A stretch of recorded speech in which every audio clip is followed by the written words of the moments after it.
Баршаңызға қайырлы күн, сіздермен бірге Гүлім. Менің каналыма қош келдіңіздер. Достар, егер сіздердің құймақтарыңыз дұрыс шықпай жүрген болса, онда міндетті түрде дәл осы рецептпен дайындауға кеңес беремін. Себебі бірінші реттен-ақ сіздердің құймақтарыңыз осындай мінсіз, өте әдемі болып шығады. Видеоны соңына дейін қараңыздар.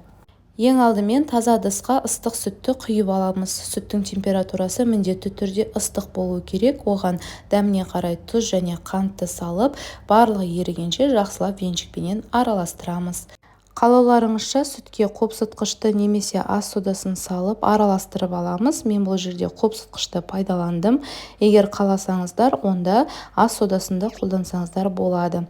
Күнбағыс майын құйып, тағы да барлығын жақсылап венчикпенен араластырамыз. Сүттің температурасы ыстық болғандықтан жұмыртқамыз пісіп кетпейтіндей салып, тағы да барлығын жақсылап венчикпенен араластырып аламыз. Сүтіміздің температурасы ыстық болу керек, бірақ ішіне салынған жұмыртқа пісіп қалмауы тиіс. Енді електен өткізілген ұнымызды бірнеше бөлікке бөліп, венчикпенен ешқандай түйіршік қалмайтындай етіп араластырып, жаңағы сүтті массамыздың үстіне қосамыз. Оның барлығын бірден салып жіберуге болмайды, міндетті түрде бірнеше бөлікке бөліп, електен өткізіп қосамыз. Сол кезде біздің қамырымыздың ішінде ешқандай түйіршік болмайды. Бұл рецепттің ерекшелігі, сүтімізді міндетті түрде ыстық күйінде қолдансақ, біздің құймақтарымыз бірінші жасағаннан мінсіз болып шығатын болады.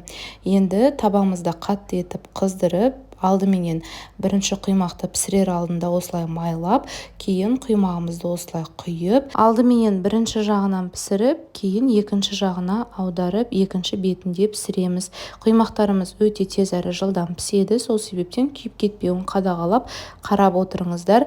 Және бұл құймақтың тағы да бір ерекшелігі, ол екі жақ беті де құймақтарымыздың бірдей болып, біркелкі реңкте пісіп шығады.